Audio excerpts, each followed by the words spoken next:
Welcome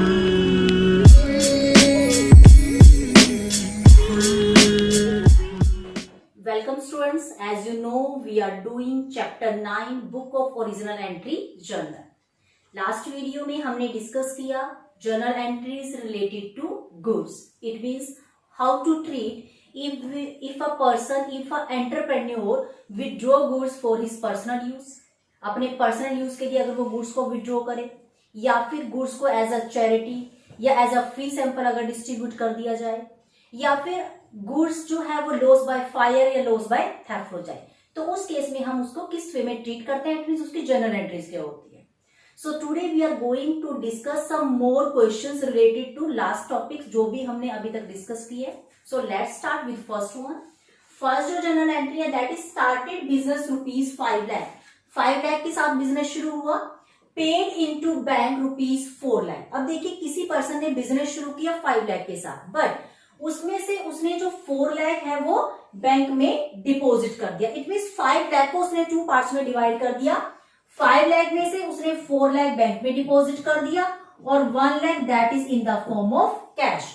तो उस case में जो जर्नल है वो क्या होगी, cash account debit 1 lakh, bank account debit 4 lakh and 2 capital. It means total capital कितनी है 5 लाख. 5 लाख में से 4 लाख बैंक में डिपॉजिट हो गया, इसलिए 4 लाख से बैंक डेबिट हो गया और 1 लाख आपका कैश.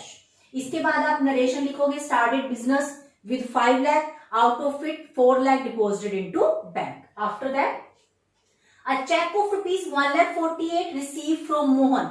मोहन से आपको 1,48,000 का चेक मिला and cheque immediately deposited into bank. ये चीज हमने लास्ट वीडियो में भी डिस्कस की थी. इट मींस सपोज करो किसी पर्सन से आपको चेक मिला और वो चेक साथ ही साथ बैंक में डिपॉजिट हो जाए, तो उस केस में हम कैश वर्ड यूज ना करके हम क्या वर्ड यूज करते हैं, bank account debit and to that person, जिस पर्सन ने भी आपको चेक दिया.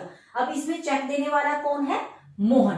तो एंट्री हो जाएगी bank account debit to Mohan. Reason behind that, debit the receiver, credit the giver, क्योंकि जो बैंक है that is a personal account. ठीक है, वो एक रिप्रेजेंटेटिव पर्सनल अकाउंट होता है. और इसमें जो नरेशन है, नरेशन आप सिंपल लिखोगे, check received from Mohan and immediately deposited into bank. After that, paid for office cleaning ₹2,000. देखिए ऑफिस से रिलेटेड कोई भी खर्चा हो, आपने ऑफिस की क्लीनिंग करवाई या ऑफिस में कोई भी रिपेयर वगैरह के कुछ एक्सपेंसेस अगर हुए, तो उसके लिए हम सिंपल वर्ड यूज करते हैं office expenses. Cleaning word use करने की जरूरत नहीं होती. Office expenses account debit to cash. अब देखिए ऑफिस एक्सपेंसेस को डेबिट क्यों किया गया, because that is a nominal account और नॉमिनल अकाउंट के अकॉर्डिंग जो भी एक्सपेंसेस है उसका डेबिट बैलेंस होता है. और यहाँ पे हमने कैश को क्रेडिट क्यों किया, क्योंकि बैंक के बारे में इंफॉर्मेशन नहीं है, ऐसी कोई भी इंफॉर्मेशन नहीं है भी हमने जो पेमेंट है वो चेक से किया है. तो जब तक इंफॉर्मेशन ना हो भी पेमेंट चेक से हुई या कैश में हुई, तो इट मींस कोई भी खर्चा अगर होगा तो वी आर अज्यूमिंग जो पेमेंट है वो कैश में हुई. दैट्स व्हाई एंट्री क्या हो गई, office expenses account debit to cash account. After that purchase ₹1 lakh from Ajay.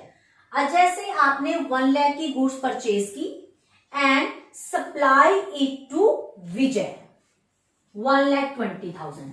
हमने अजय से गुड्स परचेज की है 1 लाख की और विजय को वही गुड्स आपने कितने में सेल कर दी, 1,20,000 में. इस एंट्री को 2 पार्ट्स में डिवाइड कर लो. फर्स्ट ऑफ ऑल हम इसकी जर्नल करेंगे, purchase goods from Ajay. Goods purchase हुई तो उसके लिए क्या वर्ड यूज होगा, purchase. Purchase account debit to Ajay 1 lakh से. हमने 1 लाख की गुड्स परचेज की, परचेज को डेबिट किया गया बिकॉज दैट इज एक्सपेंसेस और इसका डेबिट बैलेंस होता है according to nominal account. And Ajay that is a giver. ठीक है, personal account debit the receiver, credit the giver. Ajay कौन है, देने वाला. तो जर्नल क्या बन गई, purchase account debit to Ajay. After that आपने गुड्स सप्लाई, सप्लाई का मतलब होता है सेल कर देना. आपने गुड्स सेल की विजय को 1,20,000 की. अब आप एंट्री सेल के अकॉर्डिंग करोगे. अब इसमें रिसीवर कौन है, अजय, और सेल मीन सप्लाई, वो आपके लिए क्या है, इनकम. और according to nominal account rule income का जो बैलेंस होता है वो क्या होता है, क्रेडिट बैलेंस होता है. तो एंट्री हो जाएगी Vijay debit, account word use नहीं करेंगे because that is a personal account. Entry हो जाएगी Vijay debit to sales account. Vijay receiver और सेल्स आपके लिए income according to nominal account. After that ₹10,000 due from Rohit are now bad debts. कोई पर्सन है रोहित जिससे आपको 10,000 मिलने थे, but now that amount is bad debts. ठीक है, ये अमाउंट रिकवर नहीं होगी due to any reason. Bad डेब्ट बिजनेस के पॉइंट ऑफ व्यू से लॉस है, और लॉस का कौन सा बैलेंस होता है? Debit balance. और देने वाला कौन था इसमें? रोहित। तो जनरल क्या बन गई? Bad debts account debit to Rohit. Bad debts आपके लिए लॉस है इसलिए डेबिट किया, और रोहित कौन था? देने वाला। Credit the giver. After that charge depreciation at the rate of 10%। आपको 10% की रेट से डेप्रिसिएशन चार्ज करना है फॉर 2 months। बट जो डेप्रिसिएशन है वो कितने मंथ्स का चार्ज करना है? Only for 2 months। Machine costing 3 lakh. 3 lakh पे अगर आप डेप्रिसिएशन चार्ज करते हो 10% की रेट से, लेकिन हमें डेप्रिसिएशन कितने मंथ्स का चार्ज करना है? ओनली 2 months का। तो 2 months इट मीन्स 2/12। अगर आप इसको कट करते हो तो दैट इज 6, एंड ये हो जाएगा आपका 5, एंड ये दैट इज 5,000। और एंट्री क्या बन गई? Depreciation account debit to machine, क्योंकि डेप्रिसिएशन बिजनेस के पॉइंट ऑफ व्यू से लॉस होता है, इसलिए डेप्रिसिएशन को हम क्या करेंगे? डेबिट। और एसेट्स की वैल्यू रिड्यूस हो रही है, मशीन की वैल्यू रिड्यूस हो रही है अकॉर्डिंग टू अमेरिकन अप्रोच। अगर एसेट्स की वैल्यू बढ़ती है तो आप उसको डेबिट करते हो, और अगर एसेट्स की वैल्यू डिक्रीज हो जाए तो आप उसको क्रेडिट करते हो। After that provide interest on capital. आपको इंटरेस्ट ऑन कैपिटल चार्ज करना है 15 लाख पे at the rate of 6% and for 9 months। ठीक है, अगर मंथ्स की इंफॉर्मेशन ना हो तो उस केस में हम मंथ्स को कंसीडर नहीं करते फिर, बट यहाँ पे मंथ्स के बारे में इंफॉर्मेशन है, ऊपर वाले जर्नल में भी मंथ्स के बारे में इंफॉर्मेशन थी, दैट्स व्हाई हम मंथ्स को कंसीडर करते हैं उस केस में। 15 लाख पे अगर आप इंटरेस्ट चार्ज करते हो, इट मीन्स 15 लाख आपकी कैपिटल इनटू रेट है इसमें 6% एंड फॉर 9 months, क्योंकि क्वेश्चन में इंफॉर्मेशन है भी आपको 9 months का इंटरेस्ट ऑन कैपिटल चार्ज करना है। तो अगर आप 9 months का इंटरेस्ट ऑन कैपिटल चार्ज करते हो, 20 यहाँ पे कट हो जाएंगी 7500, और 7500 को अगर मैं 9 से मल्टीप्लाई करूं तो अमाउंट कितनी आ जाएगी? 67,500। और इंटरेस्ट ऑन कैपिटल बिजनेस के पॉइंट ऑफ व्यू से एक्सपेंसेस है, लेकिन ओनर के पॉइंट ऑफ व्यू से इनकम। तो इंटरेस्ट ऑन कैपिटल को हमने डेबिट क्यों किया? Because that is expenses from business point of view. And capital आपकी इंक्रीज हो रही है अकॉर्डिंग टू अमेरिकन अप्रोच। अगर कैपिटल इंक्रीज होती है तो आप उसको क्रेडिट करते हो, और अगर कैपिटल डिक्रीज होती है तो आप उसको डेबिट करते हो। इट मीन्स कैपिटल को हमने क्रेडिट क्यों किया? क्योंकि जो कैपिटल है वो आपकी इंक्रीज हो रही है 67,500 से। After that Sudhir who owe me ₹30,000 has failed to pay that amount। Sudhir जिससे आपको 30,000 मिलना था वो आपको अमाउंट पे नहीं कर पा रहा है। He pay me a compensation of 45 पैसा। उसने आपको कितना पे किया? Only 45 पैसा in a rupees by check। It means कोई पर्सन सुधीर जिससे आपको 30,000 रिसीव होना चाहिए था, उसने आपको कितना पे किया? ओनली 45 पैसा इन अ रूपी, बट बाय चेक। चेक से पेमेंट हुई है। तो फर्स्ट ऑफ ऑल आप क्या करोगे? यहाँ पे आप जो 30,000 की अमाउंट है, क्योंकि इसमें से आपको कितना रिसीव हुआ? 45 पैसा। 45 पैसा मतलब 45%, क्योंकि 1 rupees that is equal to 100 paisa. तो इट मीन्स 45% आपको रिसीव हुआ, तो इट मीन्स 55% रिसीव नहीं हुआ। अगर हम 30,000 का 45% करें, इट मीन्स 30,000 इंटू में 45%, तो अमाउंट कितनी आती है इसमें आपकी? 13,500। और अगर आप इसका 55% करते हो तो अमाउंट आती है 16,500। इट मीन्स 30 को हमने 2 पार्ट्स में डिवाइड कर दिया, that is recoverable, that is non recoverable, irrecoverable. जो रिकवर हो गया उसके लिए हम बैंक को डेबिट करेंगे, debit the receiver. Bank debit इसलिए हुआ क्योंकि जो पेमेंट है वो कैसे आई है? चेक से। तो debit, bank account debit, bad debts account debit. जो अमाउंट रिकवर नहीं हुई वो बिजनेस के लिए लॉस है, और उसके लिए हम क्या वर्ड यूज करते हैं? Bad debts. And to Sudhir, Sudhir को क्रेडिट क्यों किया गया? क्योंकि Sudhir that is a personal account and credit the giver according to personal account rule. एक बार फिर से देखेंगे, 30,000 में से आपको कितना रिकवर हुआ? 45% ओनली। 30 को मैंने 2 पार्ट्स में डिवाइड किया, 45% जो रिकवरेबल है, 55% जो रिकवरेबल नहीं है। जो रिकवरेबल है उसके लिए मैंने बैंक वर्ड यूज किया। अगर यहाँ चेक की इन्फॉर्मेशन ना होती तो हम कैश वर्ड यूज करते हैं फिर, बट क्योंकि चेक वर्ड यूज किया हुआ है इसलिए हमने क्या वर्ड डेबिट करना है, बैंक अकाउंट डेबिट। जो रिकवर नहीं हुआ उसके लिए हम बैड डेब्ट्स वर्ड यूज करेंगे। And to Sudhir, it means giver कौन है, Sudhir. So this is all about all these transactions. Here are few more journal entries. Let's start. First, received rupees 12,000 of a bad debts written off last year. Last year rupees 12,000 जो कि आपने as a bad debts लिख दिए थे, वो amount recover हुई है, ठीक है। तो उस केस में जो जर्नल है वो क्या होती है, cash account debit to bad debts recover. Cash को डेबिट क्यों किया गया, debit word comes in, and to bad debts recover, that is a income, that is a gain for business point of view, इसलिए उसको credit किया गया। It means कोई भी पर्सन जो as a bad debts declare हो गया था, अगर वो इन फ्यूचर कोई अमाउंट अगर आपको पे कर दे तो उस केस में cash account debit to bad debts recover. After that purchase and iron safe, ठीक है, जो एलमीराज होती है, for business rupees 1 lakh and payment made by cheque. आपने बिजनेस यूज के लिए आयरन सेफ एलमीरा आपने परचेज की और जो पेमेंट है वो बाय चेक हुई, तो यहाँ पे हमें आयरन सेफ लिखने की जरूरत नहीं है। हम क्या वर्ड यूज करेंगे, ऑफिस इक्विपमेंट। इक्विपमेंट का मतलब होता है बिजनेस के लिए, ठीक है। ऑफिस जो इक्विपमेंट है वो आपने परचेज किया, उसको आप डेबिट कर दो। एंड टू बैंक, बैंक को क्रेडिट क्यों किया गया, क्योंकि जो अमाउंट जो पे है वो किससे हुआ, चेक, तो credit the giver. After that purchase filing cabinet for office use, office use के लिए आपने फिलिंग कैबिनेट परचेज किया and for rupees 40,000 and 200 as a cartage on it, और उसके ऊपर आपने 200 का और एक्सपेंस किया, ठीक है, जो कार्टेज वगैरह का से रिलेटेड जो खर्चा होता है।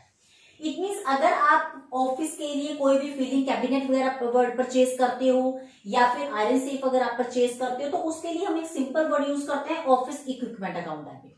अगर पेमेंट चेक से हुई है तो टू बैंक, और अगर कैश में हुई है तो टू कैश।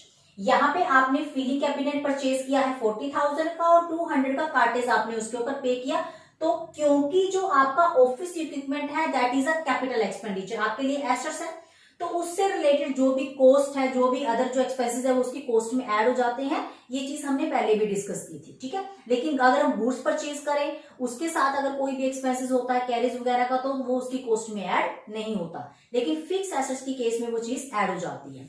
आपने परचेज किया 40,000, 200 आपने एक्स्ट्रा पे किए, तो टोटल अमाउंट कितनी हो गई 40,200। और जर्नल क्या बन गई, office equipment account debit to cash.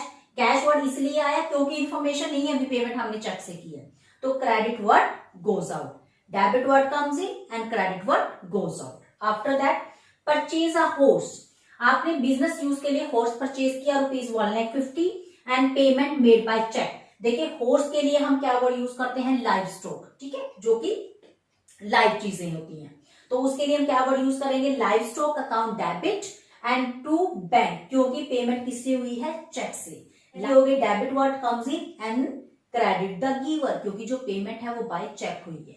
After that purchase post card 250 and wealth rupees 500 and stamp rupees 1,000। We know जितनी भी ये चीजें हैं, चाहे पोस्ट कार्ड है, एनवेल्प है या फिर स्टैम्प है, ये पोस्ट ऑफिस में यूज होती है, ठीक है। तो हम इसके लिए सिंपल वर्ड यूज करेंगे पोस्टेज, हमें अलग से यूज करने की जरूरत नहीं है।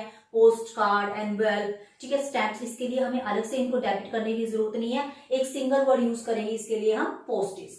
Postage account debit to cash account, cash word क्योंकि बैंक की इंफॉर्मेशन नहीं है, debit word comes in and credit word goes out. After that gave as charity cash rupees 2,000 and goods 4,000। आपने एज अ चैरिटी 2,000 आपने cash दे दिया और 4,000 की goods, क्योंकि चैरिटी बिजनेस के लिए लॉस है तो हम उसको क्या करेंगे, debit. Charity account debit, cash गया है तो कैश, और गुड्स गई है तो उसके लिए हम क्या वर्ड यूज करते हैं, परचेज, ठीक है। तो जनरल बन गई charity account debit to cash to purchase account. Charity को डेबिट किया गया because that is a loss and credit word goes out, और परचेज क्योंकि गुड्स आपने एज अ चैरिटी डिस्ट्रीब्यूट की है तो उस केस में हम परचेज को क्रेडिट करते हैं क्योंकि वो कॉस्ट प्राइस पे होता है। After that the horse boat on June 12, June 12 it means ये वाला हॉर्स जो आपने कितने में परचेज किया था, 1,50,000 में, now died and its carcass was sold rupees 10,000, तो इट मीन्स लॉस कितने का हुआ, 1,40,000 का। तो हम एंट्री क्या करेंगे, कैश अकाउंट डेबिट 10,000 आया, 1,40,000 क्योंकि लॉस है तो उसके लिए हम प्रॉफिट एंड लॉस अकाउंट को क्या कर देंगे, डेबिट कर देंगे, क्योंकि जो लॉस है उसका कौन सा बैलेंस होता है, डेबिट बैलेंस होता है।